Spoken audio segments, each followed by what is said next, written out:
Bonjour à toutes et à tous et bienvenue sur Diaspora Echo.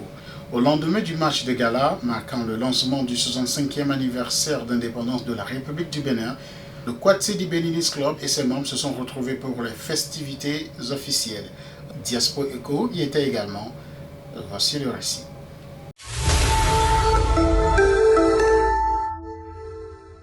Cet après-midi ensoleillé, nombreux étaient ceux qui se sont rassemblés au Riverside Park à Moline, dans l'Illinois, aux États-Unis.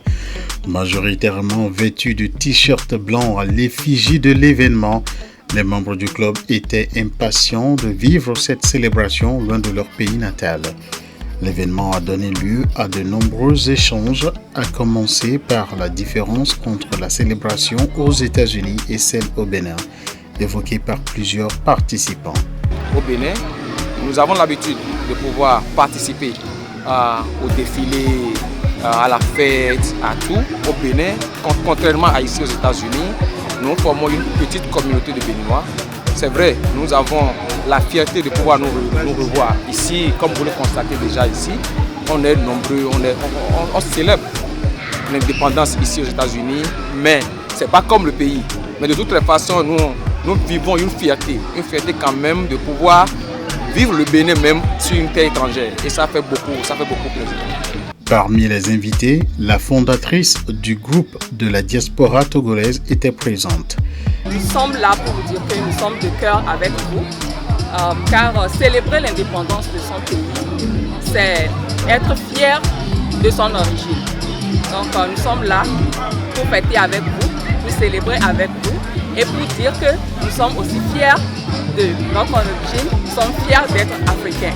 Merci beaucoup pour l'ambiance, parce que quand nous sommes venus vraiment, il y avait de la nourriture partout, les gens qui sont vraiment contents et vraiment la fête se passe bien.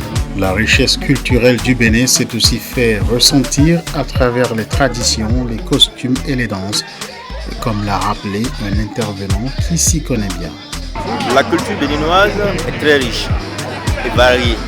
Elle est riche de différents groupes socioculturels qui composent le pays, depuis le nord jusqu'au sud, de l'est à l'ouest.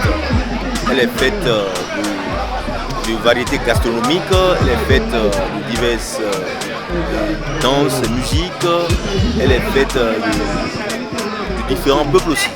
Alors, tout cet ensemble, tout ce mosaïque donne une caractéristique particulière à la culture béninoise et qui est très importante pour nous. Naturellement, la fête ne serait pas complète sans la nourriture.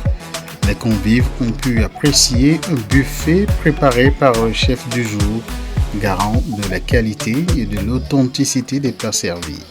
Mon rôle ce soir, c'est d'être sûr que les gens trouvent tout ce qu'ils veulent en place, le manger, tout soit en ordre. C'est pourquoi tu me vois ici en train de travailler dans la cuisine, préparer la viande. L'association Akouaba, très active dans la communauté, était également représentée par sa présidente qui a rappelé l'importance de ces rencontres pour renforcer les liens au sein de la diaspora. Quand je marchais, je venais, je ne pensais même pas voir ce nombre-là. J'étais vraiment surprise de voir ce grand nombre-là et j'ai dit, je ne me suis pas trompée. Seule l'union fait la force. Et j'ai toujours demandé ça, même avec Akouaba, c'est l'unité que je veux, l'union. Mais tu sais, c'est difficile pour que les gens soient unis parce que vraiment nous avons nos caractères, nous avons nos cultures. Mais n'empêche, pour une cause, pour une seule et même cause, on peut s'unir et c'est ce que je vois les Béninois sont en train de faire. Je suis tellement content pour eux. Durant la soirée, l'accent a été mis sur la transmission des valeurs culturelles aux jeunes générations, un point souligné par un membre du bureau du club. Je dois toujours rappeler à mes enfants de ne pas oublier leurs origines. Et je le fais.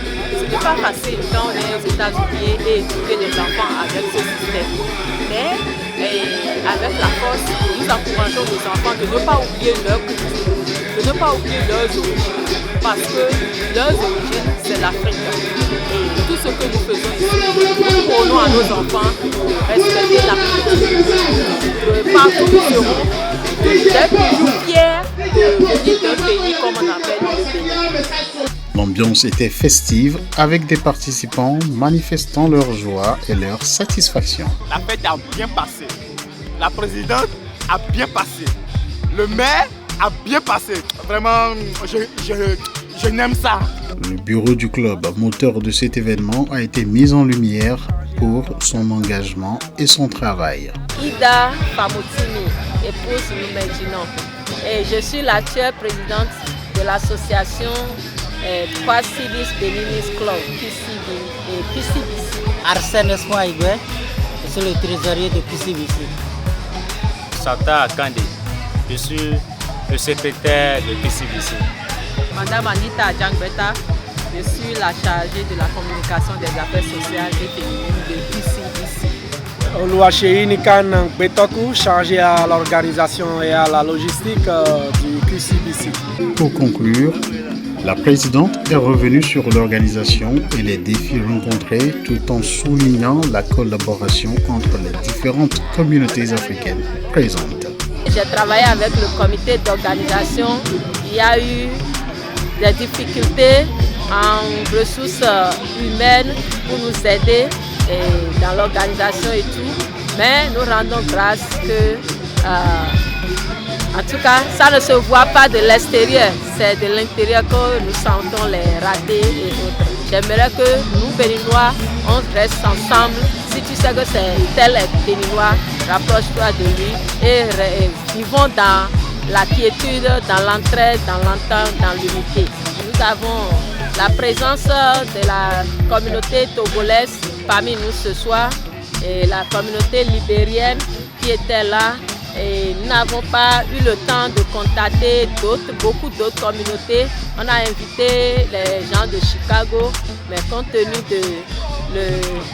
du délai aussi, ça fait qu'ils n'ont pas pu être là. Les gens d'Iowa, on les a invités aussi.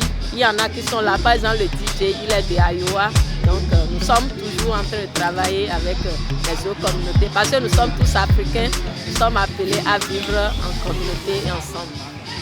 La soirée s'est terminée par une coupure de gâteau dans une ambiance de joie et de partage.